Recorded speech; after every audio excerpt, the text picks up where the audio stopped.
Alert Pakistan کے ناظرین کو السلام علیکم۔ تو ناظرین امید کرتا ہوں آپ سب خیریت سے ہوں گے۔ تو ناظرین میں آپ کو وہ ویڈیو دکھاتا ہوں جس میں مسلم لیگ نون کے ایم پی اے نے ایک بیچارے ہوٹل کے سیلز مین پہ اتنا تشدد کیا، اتنا مارا اور اتنی گالی گلوچ کی اور اتنا برا ظلم کیا ہے۔ یہ کیا حکومت ہمارے لیے ان کا قانون ہے حکومت کا؟ ان کے لیے کوئی نہیں ہے۔ بس اس بیچارے نے اتنا کہا ہے کہ یار ماسک پہنو۔ کیوں ماسک جب ہر جگہ پہ جاتے ہیں تو ماسک پہن کے جاتے ہیں، ویسے انٹری نہیں ہوتی۔ تو جب بڑے ایم پی کو کہا کہ کیا اس کے باپ کا راج ہے کہ اس نے ماسک نہیں پہنا، اس نے بیچارے کو مارنے لگ گئے، اس پہ تشدد کیا۔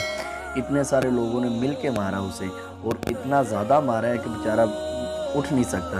میں آپ کو وہ ویڈیو دکھاتا ہوں، دیکھیں وہ ویڈیو بھی، اور دیکھیں ان کی گنڈا گردی کس طرح انہوں نے اس پہ تشدد کیا اور کس طرح اسے مارا اور اس پہ ظلم کیا بیچارے پہ۔ یہ حکومت کیا کر رہی ہے؟ غریبوں کے لیے ان کا قانون ہے، غریب کے اوپر ہی ظلم ہو سکتا ہے، امیروں کے اوپر نہیں۔ تو ناظرین چینل کو سبسکرائب کر دیں اور ویڈیو کو لائک کریں۔ میں آپ کو وہ ویڈیو دکھاتا ہوں۔